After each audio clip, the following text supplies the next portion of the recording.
This is Race to Power and WION The World is One. I'm Eric Njoka. Thank you very much for joining us. U.S. lawmakers who have tried repeatedly to rein in President Donald Trump's aggression against Venezuela said they would file a new resolution to force a congressional vote on the issue if the administration carries out a strike within the country. Indian Parliament's winter session is underway. Both houses are facing frequent adjournments. Government and opposition parties are at loggerheads over various issues. We'll talk about that shortly. The possibility of a land operation by U.S. in Venezuela has once again triggered a political storm over powers of the president. Congressional lawmakers are raising concerns over Trump's orders on military action on foreign soil. Several lawmakers have said that they will file a new resolution to call for a congressional vote if U.S. military does conduct military strikes on Venezuelan soil. This is being called the War Powers Resolution. The main concern of critics is that Trump has carried out a military campaign of 3 months without congressional approval. Democrats in both the Senate and the House of Representatives have called any upcoming land strike on Venezuela a, quote, colossal mistake. He said, I want those boats taken out, and if we have to, we will attack on land also. Let me be clear.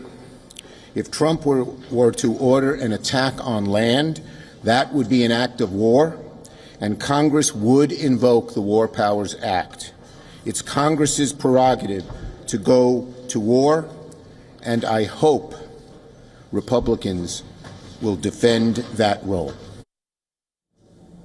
But Senate Majority Leader John Thune defended Trump's decisions as being well within his presidential authority. However, there are several lawmakers from the Red Camp who are concerned about Trump not seeking a nod from the Congress. I think the president is acting under his authority as commander-in-chief in a way that's consistent with what past administrations have done. And clearly, a war has been waged by these drug cartels against the United States, and it has come at a great cost to American citizens. We've lost tens of thousands of lives in just the past year to these drug cartels. So I think the president's operating within his authorities. This partisan divide also comes at a time when U.S. strikes conducted on several boats has come under fresh scrutiny. The trigger for this is a Washington Post report which says that U.S. Secretary of War Pete Hegseth allegedly ordered a second strike on a vessel to kill survivors left after the first strike. Many are concerned that this violates international law. Hegseth on his part says that it was Admiral Frank Bradley who ordered the follow-up strike. The War Secretary went on to defend Bradley's decision for a second strike to, quote, eliminate the threat.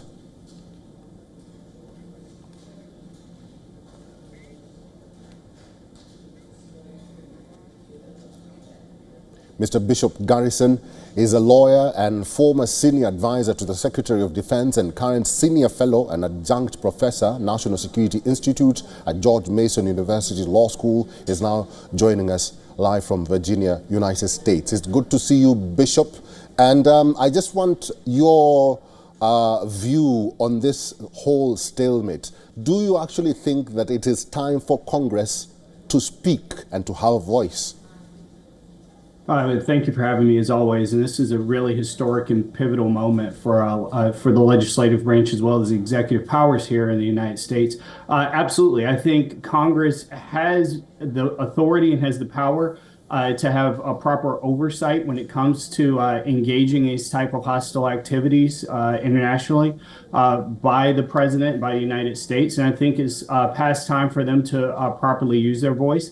There are questions about how the executive is leveraging its authority in these situations, particularly around the authorized use of military force. There doesn't seem to be immediately any type of ongoing conflict that would necessitate this type of activity. So there are a lot of questions, legal questions specifically, that Congress needs to bring the executive branch, bring the agencies in and have a further dialogue on. Mm-hmm. Mr. Garrison, what if President Trump goes ahead with his threat and actually does order the military to invade Venezuela without the approval of Congress, what will be the repercussions? Well, I don't know that we can bring about a level of exactly what will happen given the geopolitical ramifications that we're talking about here as well. You're going to see the international community have a serious reaction to that type of activity. I believe that Congress would say that they have not authorized any type of use of force within Venezuela. I think the president, as you've mentioned, as other legal experts have mentioned here in recent days, has already used the initial 60-day period under the War Powers Resolution and the additional 30-day period in terms of taking out or carrying on, I should say, this type of activity.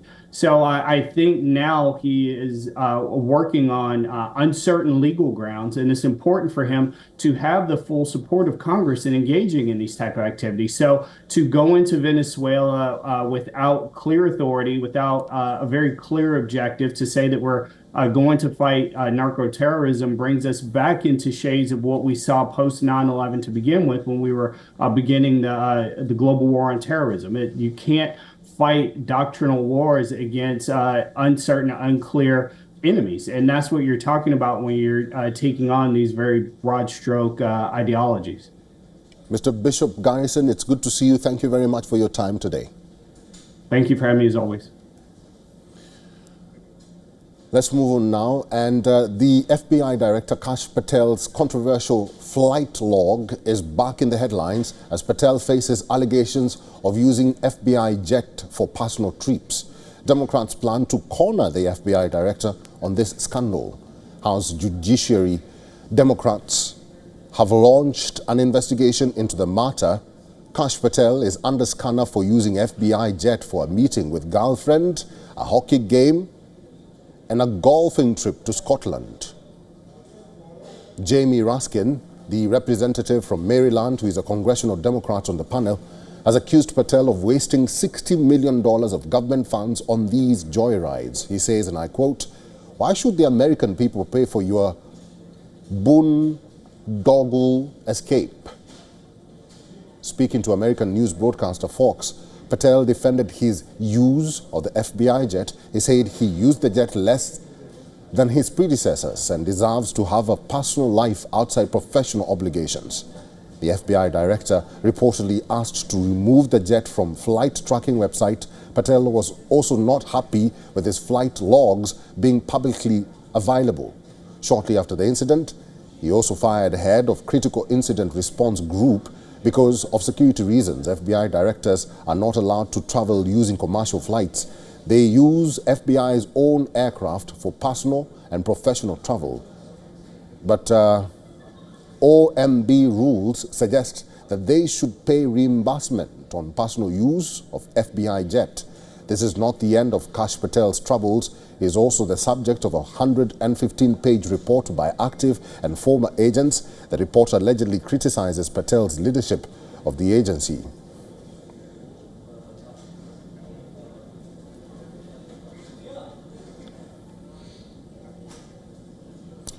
Let's talk to our correspondent now, Susan Tehran. She is live in New York. It's good to see you, Susan. And I don't think Americans are happy with Kash Patel and his duties and his responsibilities. What are Americans saying about his latest scandal?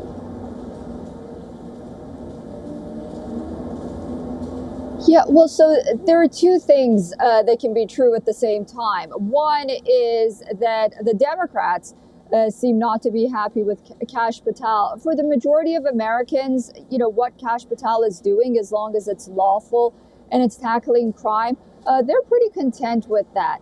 The other thing is regarding these flight logs and taking personal trips, he's mentioned that he has reimbursed the government if he does take any personal trips. But the Democrats and lawmakers seem to turn this into some kind of political theater. They're trying to question his ethics, but the evidence right now that we have regarding those trips is very thin. So it might boomerang against the Democrats. And the person that's leading it is Jamie Raskin. He's a Democrat from Maryland. He's the one that led the 2 Trump impeachments during President Trump's first term.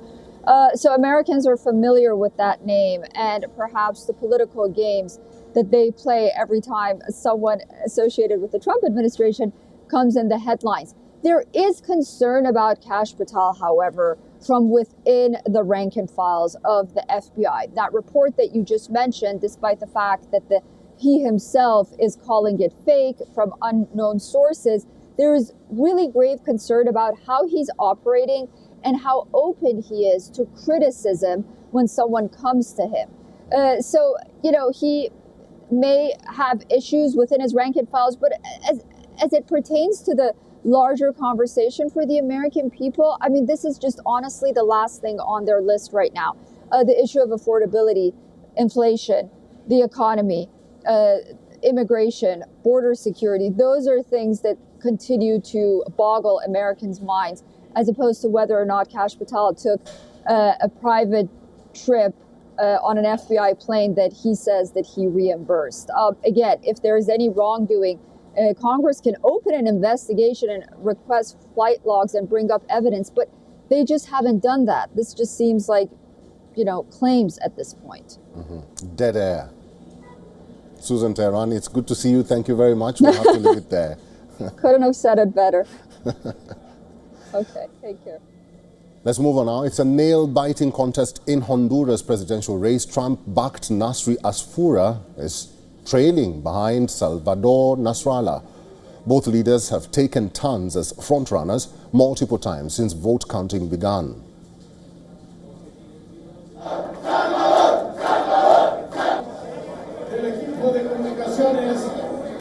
Eso de que van a reanudar ahorita a la 1 de la tarde tiene al pueblo indignado. Surrounded by his supporters in the capital city, Nasrallah vowed to defend what he described as a wheel of Honduran voters.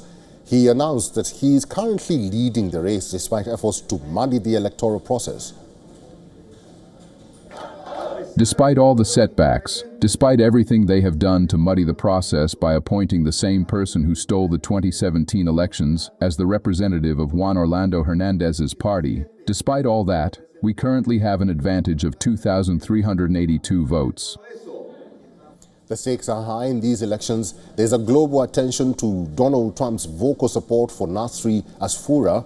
Earlier, he also accused the poll body of rigging the counting process. Responding to the allegations, the country's election commission vowed to respect the popular will. Interestingly, a critical development overlaps with election season in Honduras. Trump issued a pardon for former Honduran President Juan Orlando Hernandez. He was jailed in the United States for helping smuggle 400 tons of cocaine.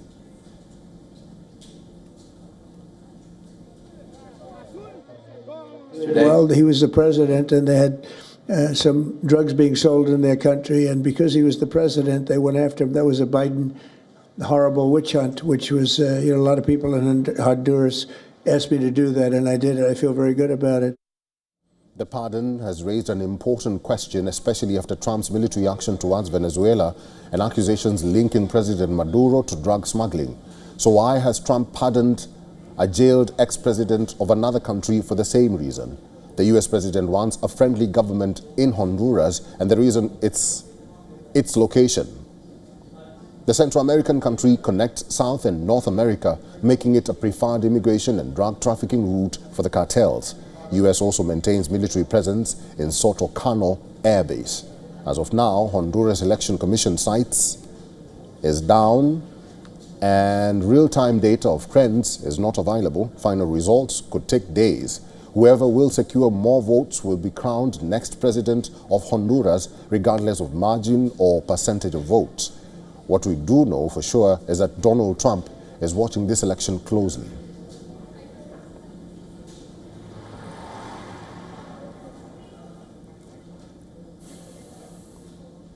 Indian Parliament's winter session is underway. Both houses are facing frequent adjournments.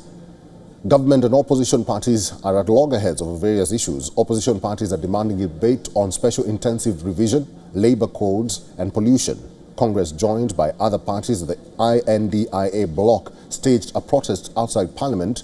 Prominent leaders like Sonia Gandhi, Priyanka Gandhi, leader of opposition in the Rajya Sabha, Mallikarjun Kharge, and leader of opposition in the Lok Sabha, Rahul Gandhi, were present. They carried a poster saying no to corporate Jango Raj.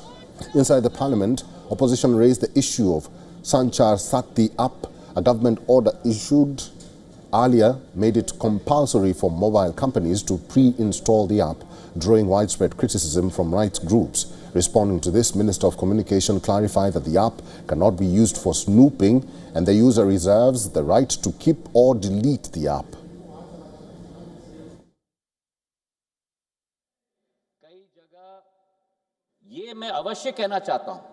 I want to clarify that snooping is not possible through this app. Prime Minister Modi's government aims to give people the right to protect themselves. सरकार देश की जनता के हाथों में अधिकार देना चाहती है ताकि वे अपने आप को सुरक्षित रख पाए.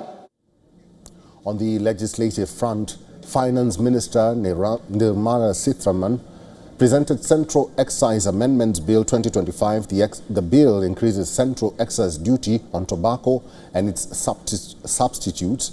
It also provides for the levy and collection of central excise duties on goods manufactured in India. Pollution remains a big issue in India's capital. The PM 2.5 levels going beyond safety standards is a new normal in Delhi and surrounding areas. Drawing attention on the neglected issue, some parliamentarians showed up with gas masks.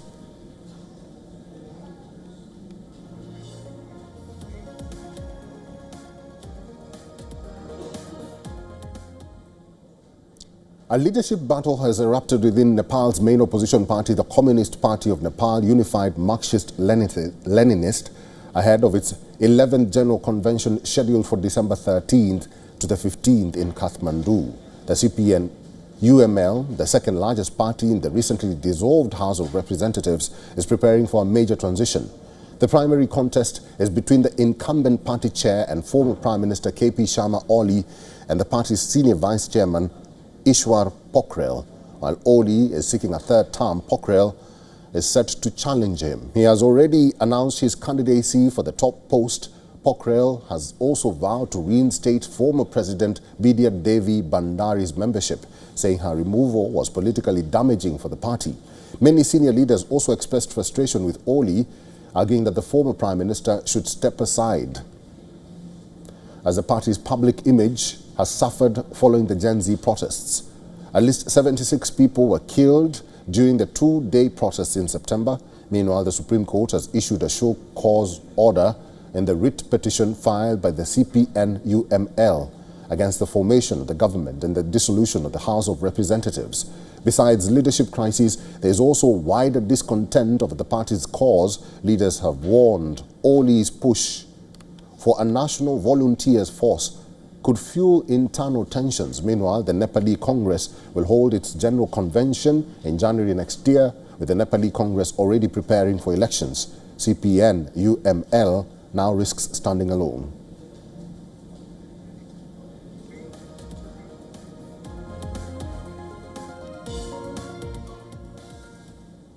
Tanzania's president has defended the brutal crackdown on the post-poll protests.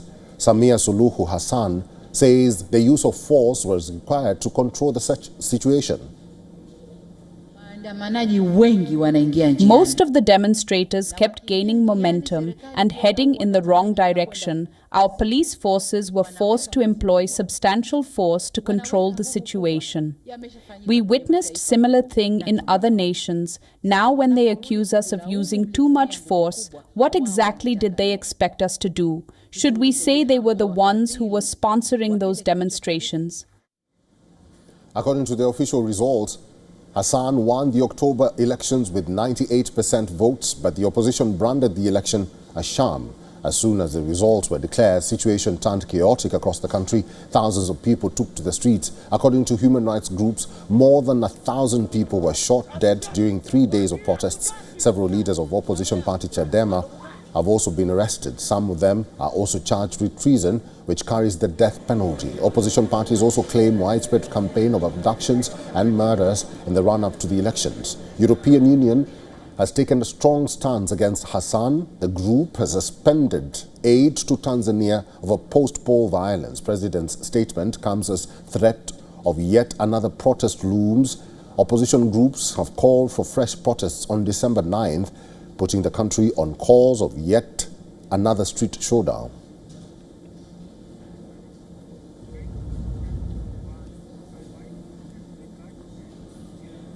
It has been a few days since military rulers took over Guinea-Bissau. Now the Election Commission says they will be unable to publish results of the presidential election held last month. The military coup unfolded on Wednesday last week, just one day before the country's poll body had to announce provincial election results.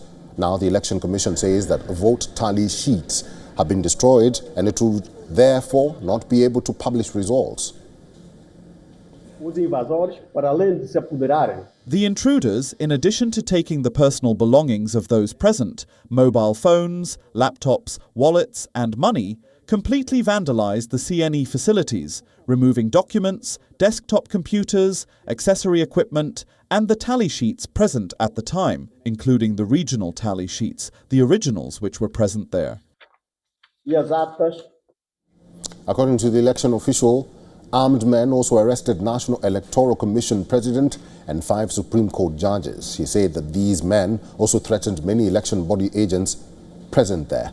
A week after the coup, leaders of West African countries urged Guinea-Bissau's new military leadership to restore democratic and constitutional order in the country. Major General Horta, the new interim president of Guinea-Bissau, has already announced that he will be the country's leader for a transition period of 1 year.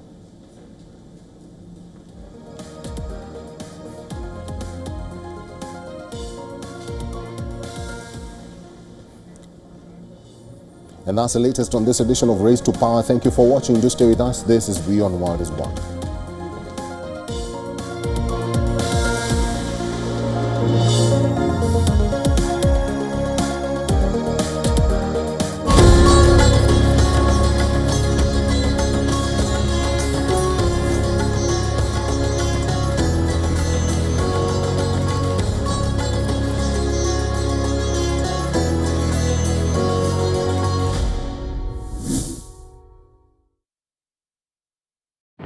Rashtriya Swayamsevak Sangh. To some, it's an extreme ideology. To others, it's the very soul of India. To some, it's rebellion. To others, it's a principle of nation building. Coming soon to challenge perceptions in RSS Centenary Year, Kesariya at 100.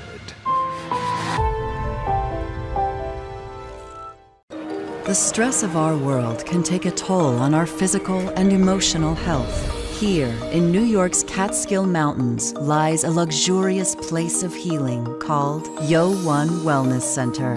The WION Wellness Center provides 500,000 square feet of natural methods to manage diabetes, hypertension, chronic pain, obesity, depression, anxiety, and other conditions. We use the traditions of centuries-old natural science from India, yoga, Ayurveda, acupuncture, and naturopathy in personalized programs that help you take charge of your own health. A minimum 5-day stay is recommended for best results. Book now at YoOne.com